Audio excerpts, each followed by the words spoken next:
Imagine waking up tomorrow and discovering that humanity never existed.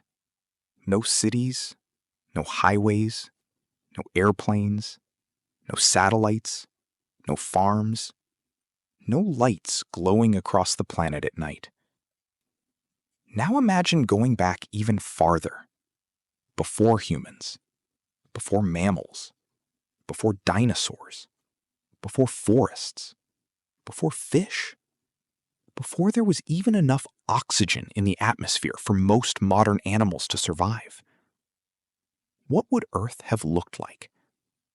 The answer is stranger than almost anything science fiction has imagined. Because the Earth we know today is not the original Earth. It is the latest version of a planet that has been repeatedly destroyed, rebuilt, frozen, melted, poisoned, flooded, reshaped, and transformed. And every ecosystem you recognize today is just one temporary chapter in a story that began more than 4.5 billion years ago. So tonight, we're going back. Not thousands of years, not millions, billions. Back to a time when Earth wasn't a blue planet at all. It was a world of fire. About 4.54 billion years ago, Earth was forming from the debris surrounding the young sun. Gravity pulled rocks and dust together. Objects collided. They merged. They shattered. Then collided again. The planet grew through violence.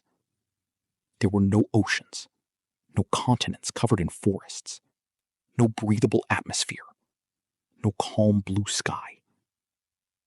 Instead, Earth was a young, intensely hot world still being assembled by cosmic impacts. And then, something enormous happened.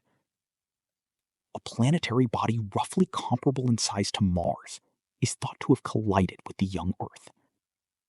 The impact was catastrophic. Material was blasted into orbit. The debris eventually came together to form the moon. The young Earth was left profoundly altered. Imagine standing on its surface. There would be no grass beneath your feet, no ocean horizon, no clouds. Instead, you would be looking across a landscape dominated by molten rock, intense volcanic activity, and an atmosphere completely hostile to modern life.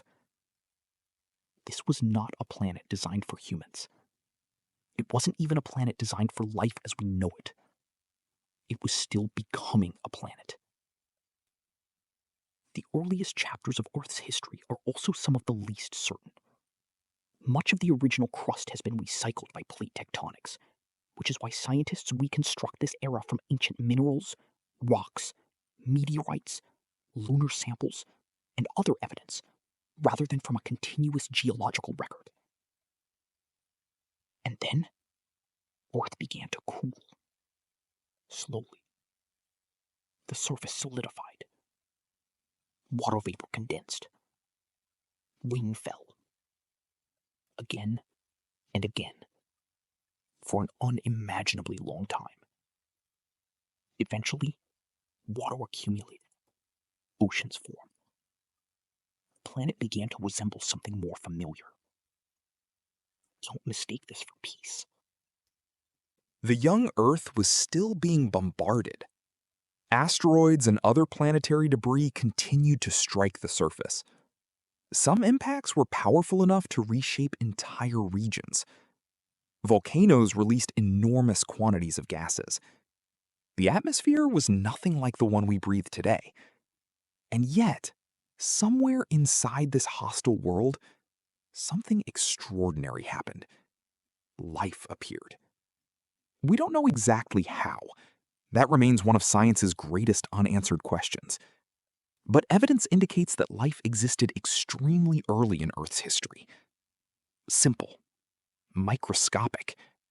Nothing like forests, nothing like dinosaurs, nothing like us. Just tiny organisms surviving in a world that would have been lethal to almost everything alive today. And for billions of years, that was almost all there was. Microscopic life, oceans, rock, volcanoes, and time. An almost unimaginable amount of time. Then, life changed the planet. Not through weapons, not through technology, but through chemistry. Cyanobacteria evolved the ability to perform photosynthesis and release oxygen. At first, that oxygen didn't simply accumulate in the atmosphere. It reacted with minerals and other chemical reservoirs. But eventually, oxygen began building up in the environment. And this created one of the most extraordinary transformations in Earth's history, the Great Oxidation Event.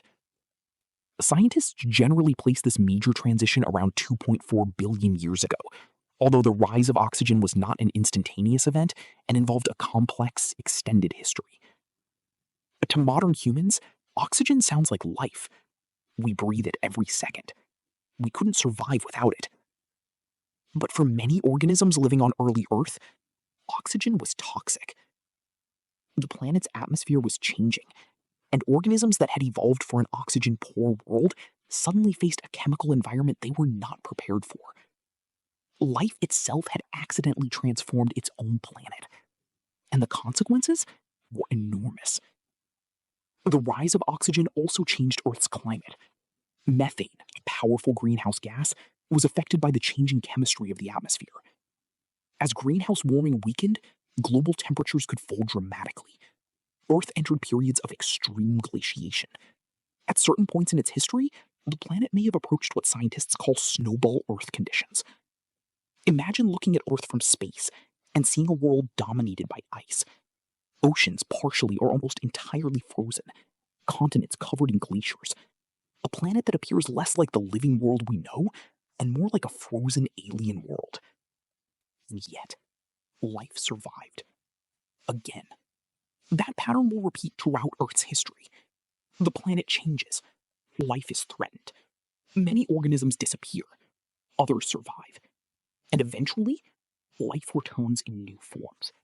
For most of Earth's history, complex animals simply didn't exist. Then, hundreds of millions of years ago, something changed. Life began experimenting with new body plans, new ways of moving, new ways of feeding, new ways of defending itself. And around 541 million years ago, the Cambrian period began. Marine ecosystems became dramatically more diverse, with many major animal groups appearing in the fossil record. The oceans were no longer dominated only by microscopic life. They were becoming crowded with strange creatures. Trilobites, primitive arthropods, early vertebrates, predators, filter feeders, animals with shells, animals with spines. Animals that looked so strange that if you encountered them today, you might think they belonged on another planet. But the transformation wasn't finished. Life was about to leave the oceans. Plants gradually began colonizing land. Then came ecosystems that had never existed before. The continents became greener. Rivers flowed through landscapes covered by increasingly complex vegetation. And eventually, forests appeared. During the Carboniferous, enormous swamp forests covered large regions of the planet. Some plants reached extraordinary sizes. The atmosphere was also different from today's. Oxygen concentrations may have reached significantly higher levels than the modern atmosphere during parts of this period. And something remarkable happened beneath those forests. Plants died. They accumulated in wetlands. Much of that organic material became buried rather than completely decomposed. Over immense spans of geological time, some of it became coal. The energy stored in those ancient ecosystems would eventually become one of the fuels that power human civilization.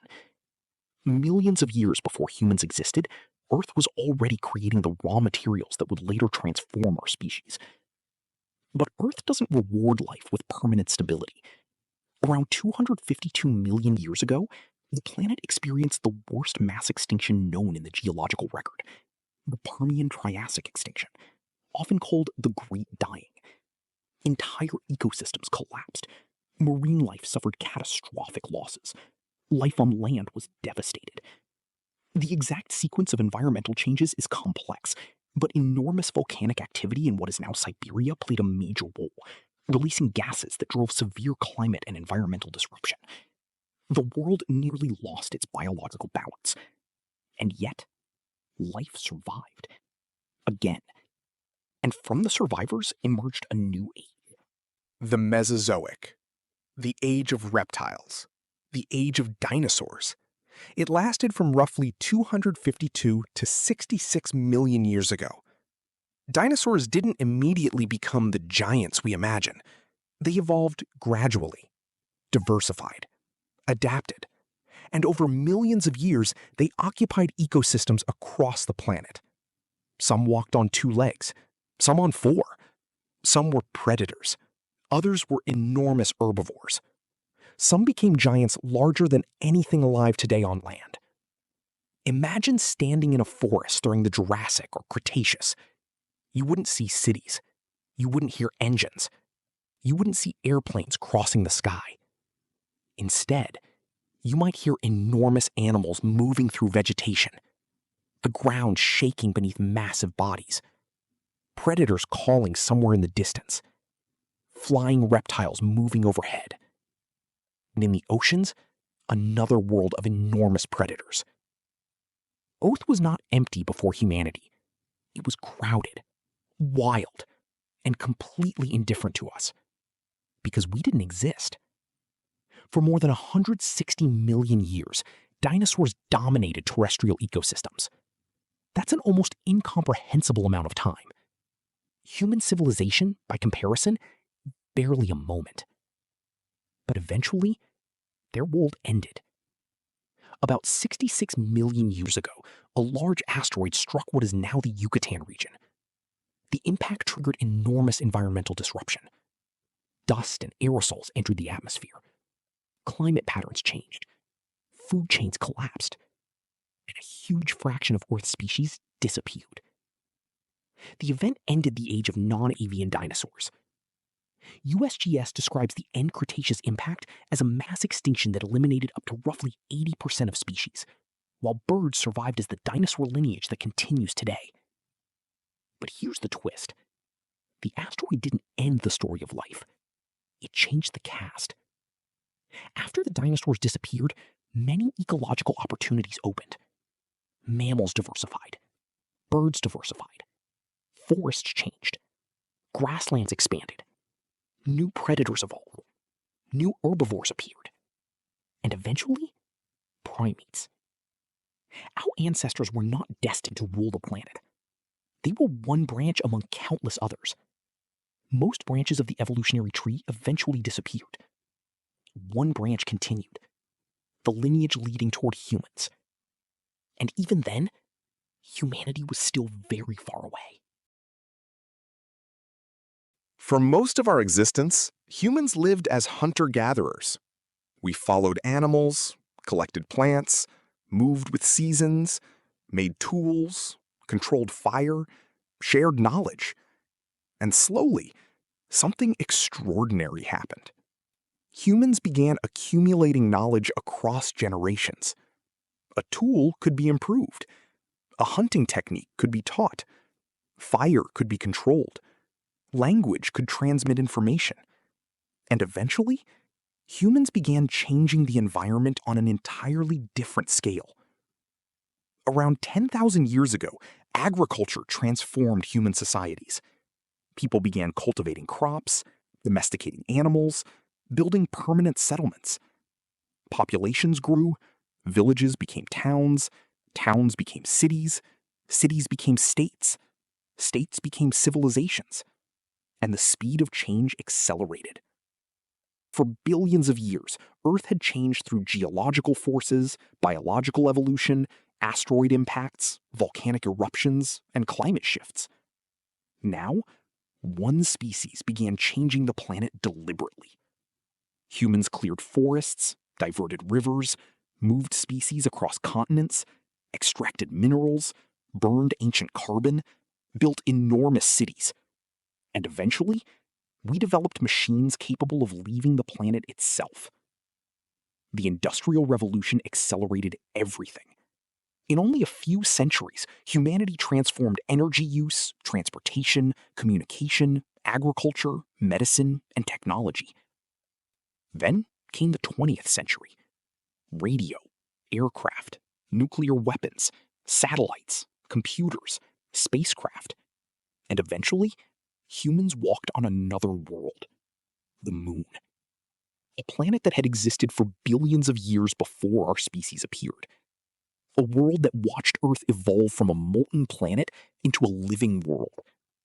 And now, one of its species had stepped onto its surface. But there's a darker side to this extraordinary rise. The same species capable of looking into deep space is also capable of destabilizing ecosystems on its own planet. Human activity has transformed landscapes, altered atmospheric composition, accelerated species loss, changed oceans, and reshaped the global climate system. This creates a strange paradox. We are both incredibly powerful and incredibly young. We have existed for a tiny fraction of Earth's history, yet our influence is already global. And that raises a question that the dinosaurs never had to ask. What happens next? Because Earth's history teaches us something uncomfortable. No dominant species lasts forever. The trilobites disappeared, the great Permian ecosystems collapsed, the dinosaurs disappeared, countless mammal species vanished, entire branches of the evolutionary tree have been erased. The planet continued, life continued. Earth did not need any particular species to survive.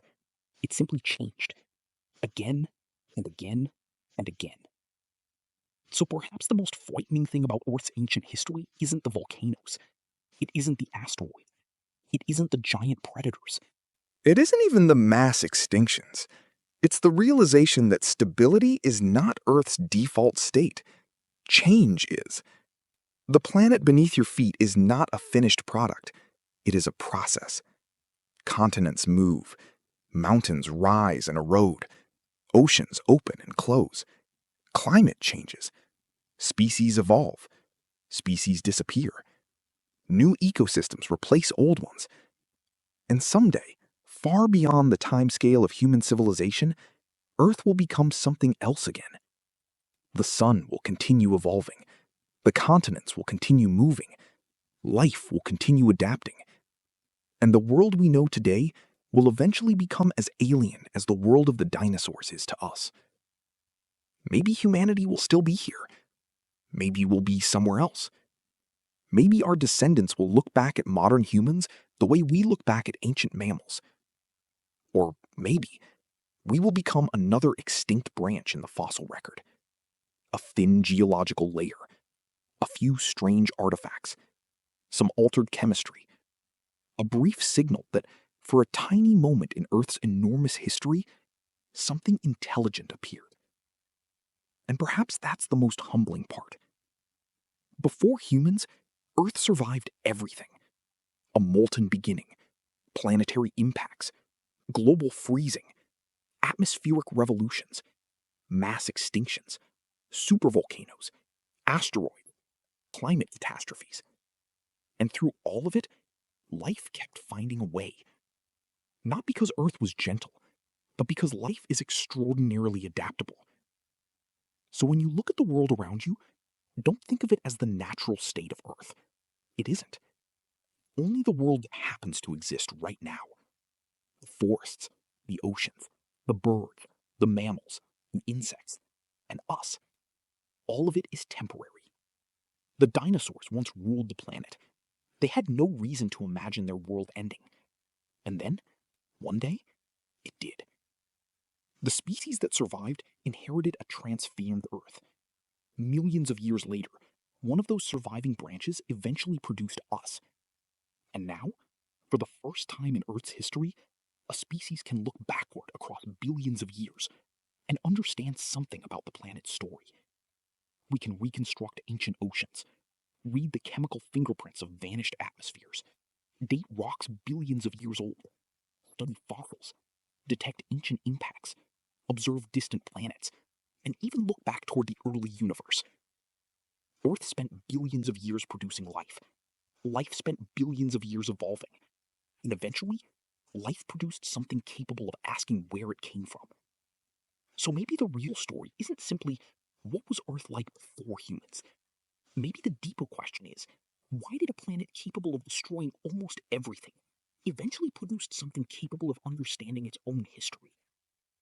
We don't know. But we do know this. Before us, Earth was already alive. Before us, Earth was already changing. Before us, Earth had already survived worlds that were far more terrifying than anything we have ever experienced. And if Earth's history has taught us anything, it is that the planet will continue. The only question is whether we will continue with it.